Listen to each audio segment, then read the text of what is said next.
ஸ்ரீமதே ஸ்ரீ வராக மகா தேசிகாய நமக. ஸ்ரீமதே ஸ்ரீ ரங்கராமானுஜ மகா தேசிகாய நமக. ஸ்ரீமதே நிகமாந்த மகா தேசிகாய நமக. ஸ்ரீமதே ராமானுஜாய நமக.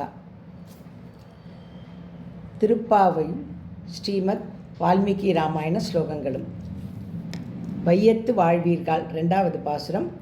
உரக சயனகரி தாசரதே மரகதமணி நிபதாசரதே வரதாஸ்ரிதஹரி தாசரதே கரமுசௌ சங்கவே தாசரதே தாசரதே தாசரதே தாசரதே ஜெய தாசரதே வையத்து வாழ்வீர்கள். யார் வாழ்த்தினா, யாரை வாழ்த்தினா? ஸ்ரீமத் ராமாயணத்தில் சுமித்ரா தேவி தன்னுடைய புதல்வனான லக்ஷ்மணாழ்வான வாழ்த்தினாளாம். வனவாசத்துக்கு புறப்படுறா. சீதா பிராட்டி, ராமச்சந்திரமூர்த்தி, இளைய பெருமாள் 3 பேரும் கிளம்பும்போது கௌசல்யா அம்மாட்ட ஆசீர்வாதம் வாங்கிட்டாச்சு. சுமித்ரா அம்மாவோட இருப்பிடத்துக்கு வராளாம். வந்த உடனே என்ன பண்ணாலாம் சுமித்ரா? வாழ்வாங்கு வாழ போறவனே வையத்து வாழ்வீர்கள். பின்ன இவன் தானே வாழப்போகிறான், கைங்கரிய சாம்ராஜ்யத்தை ஆள போகிறானே. அயோத்தியில் இருந்தான், இத்தனை நாள் இருந்தான். ஆனால் வாழ போகிறது எங்கே தெரியுமோ? எம்பெருமானு கைங்கரியம் பண்ணிண்டு கைங்கரிய சாம்ராஜ்யத்தை ஆள போகிறானே அப்படின்னு நினச்சிட்டு அவனை வாழ்த்தினாலாம். எப்படி வாழ்த்தினாலாம்? செல்வமே, என் செல்வமே, நான் உன்னை வனவாசத்துக்கு தாண்டா பெற்றேன் அப்படின்ட்டாலாம். சிருஷ்டத்வம் வனவாசாய. எந்த அம்மா இப்படி ஆசீர்வாதம் பண்ணுவா? வனவாசத்துக்கு தாண்டா உன்னை நான் பெற்றேன், காட்டுக்கு போய் கைங்கரியம் பண்ணுறதுக்கு, ராமனுக்கு கைங்கரியம் பண்ணுறதுக்கு தாண்டா உன்னை பெற்றேன் அப்படின்னாலாம். குழந்தாய் லக்ஷ்மணா, நீ என்ன பண்ணணும்னு தெரியுமோ? இப்போ வனவாசத்துக்கு போகிறேன், நன்னா முடிச்சு போட்டு வச்சுக்கோ. நான் சொல்கிறத ராமனை நீ தசரதரா நினச்சிக்கணும். தசதின்னா கொத்தர சுபாவம் உள்ள பறவை. கொத்தர சுபாவத்துக்கு தசத்தின்னு சொல்லுவா. கொத்த சுபாவம் உள்ளது யார்? பறவையான கருடன். கருடனை வாகனமாக கொண்டவன் சாக்ஷாத் பரமாத்மாடா இந்த ராமன்.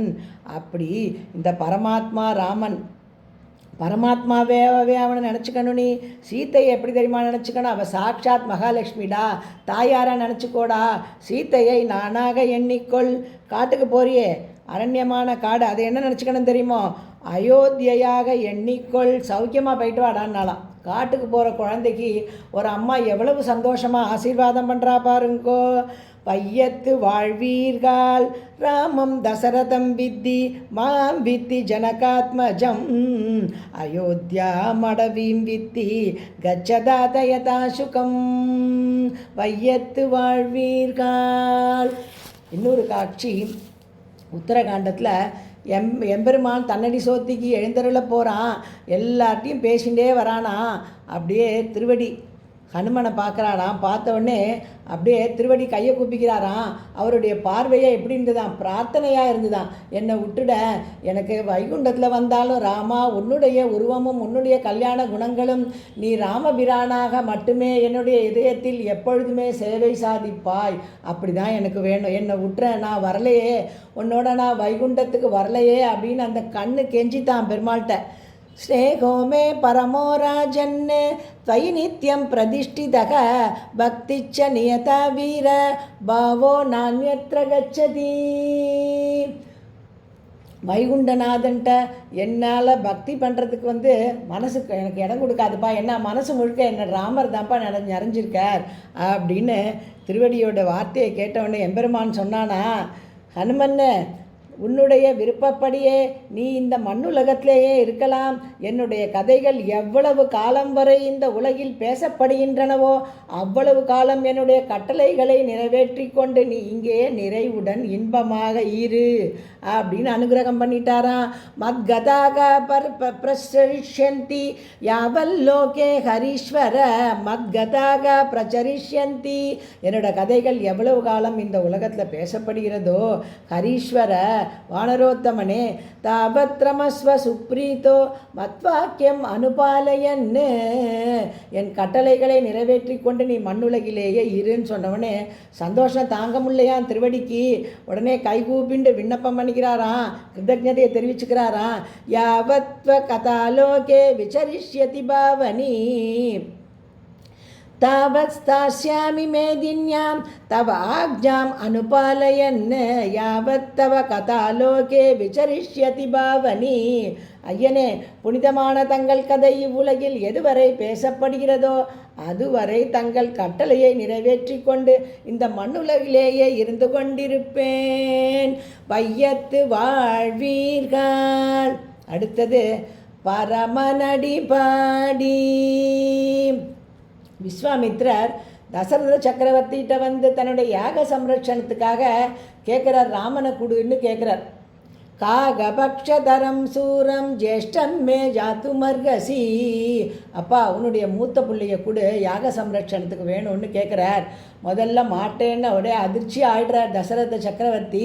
அப்புறம் வசிஷ்டர் சொல்கிறார், அனுப்பி வைப்பா, இவரால் நிறைய நல்லது பண்ணுவார். விஸ்வாமித்திரரும் குழந்தைக்கு நிறைய நன்மைகள் விளைய போகிறது, அனுப்பி வையின்னொடனே ராமலக்ஷ்மணார் கிளம்புறாளாம்.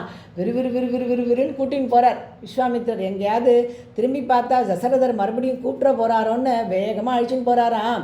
பொழுது சாய்ந்தது. சின்னஞ்சிறு குமாரர்கள் 2 பேரையும் படுக்க வைக்கணுமே.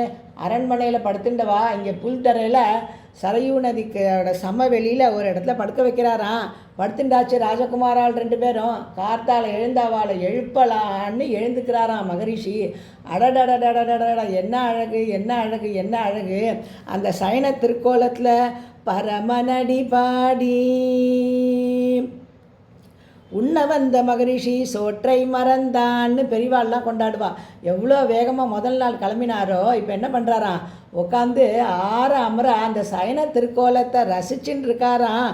ரசிக்கிறதோட என்ன பண்ணாராம், இந்த ஒரு நாள் இந்த அழகை பார்த்ததுக்கே அப்படியே மயங்கி போயிட்டேனே, நான் எந்த காரியத்துக்காக இவாளை அழிச்சின்னு வந்தேன்றதே மறந்து போச்சே. நித்தியம் இதை பார்த்துட்டு இருக்காளே, அனுபவிக்கிறாளே. அந்த பெற்ற வயிற்றுக்கு பட்டம் கட்டினாராம். கௌசல்யா சுப்ரஜா ராம பூர்வா சந்தியா பிரவர்த்ததே உத்திஷ்ட நரசார்தூல கர்த்தவ்யம் தெய்வமாக்னிகம். இது அடுத்தது இன்னொரு கட்டம். ஸ்ரீமத் ராமாயணத்தில் சுந்தரகாண்டத்தில் அசோகவனத்தில் சீதா பிராட்டி இந்த காக்காசுர விற்த்தாந்தத்தை சொல்லின்னு இருக்காளாம் திருவடிக்கு. அப்போ சொல்கிறாளாம், ஹனுமன்னு சித்திரக்கூடத்தில் நானும் ராமனும் அப்படியே அந்த மலை தாழ்வரைகள்லாம் சுற்றி திரிஞ்சு விளையாடின்னு இருந்தோம். ரொம்ப சந்தோஷமாக இருந்தது. ரொம்ப களைச்சி போய் என்ன பண்ணோமா, ஒருத்தர் மடியில் ஒருத்தர் படுத்துட்டோம். நான் கொஞ்ச நேரம் அவர் மடியில் படுத்துட்டேன், அவர் கொஞ்ச நேரம் என் மடியில் படுத்துட்டார். அடடடா, என்ன அழகு, என்ன அழகு தெரியுமா. தூங்கும் அழகிற்கு ஆலத்தி வழிக்க வேண்டும் போல் இருந்ததையா அந்த அழகு. அப்படி அழகாக இருந்தவரை நான் எழுப்புற மாதிரி வந்துவிடுத்து. இந்த காக்காசுரன் கொத்தினதில் ஒரு சொட்டு ரத்தம் அவர் மேலே தெளிச்சுடுத்து என்னுடைய மார்பை கொத்தித்தையா. அப்போ அந்த வலி தாங்காமல் அவரை எழுப்ப வேண்டியதாகிடுத்து. அந்த அழகை, தூங்குற அழகை ரசிச்சுட்டு இருந்தேன். ஆனால் ரசிக்க முடியாமல் எழுப்ப வேண்டிய நிர்பந்தம் வந்துடுத்து. சமயா போதிதக ஸ்ரீமான் சுகசுப்த பரந்தப. சமயா போதித ஸ்ரீமான் சுகசுப்த பரந்தப பரமனடி பாடி. நாட்காலே நீராடி. இந்த கோபிகைகள்லாம் இந்த 2வது பாசுரத்தில் சொல்லலாம், நாட்காலே நீராடி அப்படின்னு ஆண்டாள் கூப்பிடுறாளாம். இந்த கிருஷ்ணனை பிரிஞ்ச தாபம்லாம் நீங்கணுன்னா என்ன பண்ணோம், விடிகாத்தால் போய் நல்லா ஜில்லுன்னு இருக்கும் தீர்த்தம், அந்த தீர்த்தத்தில் போய் நீராடணுண்டி அப்படின்னு கூப்பிடுறாளாம். இந்த கிருஷ்ணனை பிரிஞ்ச விரக தாபத்தில் நீராடணும்னு கூப்பிடுறா. இங்கே பரதாழ்வான் என்ன பண்ணுறானா, நந்தி கிராமத்தில் பிராம முகூர்த்தத்தில் எழுந்து சரையூவில் நீராடுறானா. ராமனை பிரிஞ்ச விரகதாபம் தாங்கலையாம் பரதாழ்வானுக்கு. அப்படியே அந்த எவ்வளவு தீர்த்தம் எப்படி ஒரு சில்லுன்னு இருக்கோ அந்த சில்லுன்னு இருக்கிற தீர்த்தத்தில் நீராடியும் அவனுடைய ராமனை பிரிந்த விரகதாபம் பரதாழ்வானுக்கு தீரலையாம். இது ஒரு பக்கம். இன்னொரு பக்கம் ஆரண்ய காண்டத்தில் இளைய பெருமாளான லக்ஷ்மணன் பக்கத்துலேயே கைங்கரியம் பண்ணிட்டு இருக்கான். ஆனால் ராமபிரானுக்கு நினைவெல்லாம் பரதாழ்வான்ட்டே இருக்கான். ஏ லக்ஷ்மணா, இப்படி குளிர்றதேடா, இந்த சரையூவில் விடிகாத்தால் பிராம முகூர்த்தத்தில் போய் பரதன் நீராடுவானேடா, அவனுக்கு உடம்பெல்லாம் குளிராதாடா, நடுக்குமேடா அந்த குழந்தைக்கு, எப்படி சுகுமாரமான திருமேனிடா அப்படின்னு அங்கலாய்க்கிறானா. அத்தியந்த சுகசம்வத்தகா சுகுமாரகா சுகோஜிதக கதம் நவ பரராத்திரேஷு சரையும் அவகாகதே. எப்படிடா நீராடுவான் பரதன், அவனுக்கு குளிராதாடா அப்படின்னு எம்பெருமான் ரொம்ப வசனப்படுறானா இளைய பெருமாள்கிட்ட சொல்லி பரதாழ்வானை நினச்சி இது நாட்காலே நீராடி அடுத்தது மையிட்டு எழுதோம் மலரிட்டு நாம் முடியோம். பரதாழ்வான் விடிகார்த்தால பிராம முகூர்த்தத்தில் போய் சரையூவில் நீராடினது மட்டும் இல்லை, முத்தண்ணா எப்படி இருந்தாரோ அப்படியே தானும் மர உரி தரத்திண்டு ஜடா முடி தரிச்சுண்டு ஒரு அலங்காரம் கிடையாது, ஒரு கொண்டாட்டம் கிடையாது. எல்லா ராஜாங்க காரியத்தையும் பாதுகைகள்கிட்டையே எல்லாத்தையும் ஒப்பிச்சுண்டு ராம பாதுகையே பூஜை பண்ணிட்டு நந்தி கிராமத்தில் அயோத்திக்கு அவன் உள்ளேயே போல நந்தி கிராமத்திலேயே இருந்துட்டுருக்கான். மையிட்டு எழுதோம் மலரிட்டு நாம் முடியோம். இது பாகவதனுடைய நிலை. இந்த பாகவதனை பிரிந்த பகவான் நிலையும் அப்படி தானே. 14 வருஷம் வனவாசம் முடிச்சாச்சு, யுத்தம் முடிஞ்சு அயோத்திக்கு திரும்பின்னு இருக்கான். வழியில் பரத்வாஜ ஆசிரமத்தில் பரத்வாஜர் பார்க்குறார், ராமா பித்ருவாக்கிய பரிபாலனம் ஆயிடுத்து, 14 வருஷம் வனவாசம் முடிஞ்சாச்சு, இப்போ அயோத்திக்கு போய் பட்டாபிஷேகம் பண்ணிக்க போகிறேன், கொஞ்சம் அலங்காரம் பண்ணிக்கோயேன், நல்லா அலங்காரமாக போயேன், ராஜகுமாரனாக போயேன், நானும் கொஞ்சம் அந்த சேவையை சேவிக்கிறேனே அப்படின்றாராம். இப்போ பரத்வாஜர்கிட்ட சொல்கிறானா எம்பெருமான், முனிவரே பரதன் இல்லாமல் நான் எந்த விதமான அலங்காரமும் பண்ணிக்க மாட்டேன். என்னுடைய தம்பியான பரதாழ்வானை என் மடியில் உட்காத்தி வச்சு அவனுக்கு சகல விதமான அலங்காரங்களும் பண்ணி விட்டதுக்கு அப்புறமா தான் நான் பண்ணிப்பேன்.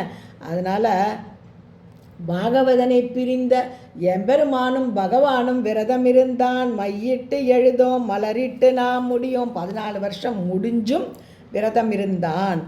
அடுத்தது செய்யாதன செய்யோம், செய்யாதன செய்யோம். பரதனுக்கு ராஜ்யத்தை வாங்கி கொடுத்துட்டா கைகேயி, போயாச்சு. கைகேயி அம்மா வரம் வாங்கின்றபடி எல்லாம் நடந்துடுத்து ஆச்சு. பெருமாள் கிளம்பிட்டார் வனவாசத்துக்கு. ஒன்றும் தெரியாது நடந்ததெல்லாம். பரதாழ்வானுக்கு மாமா வாத்தில் இருந்துட்டுருக்கான்.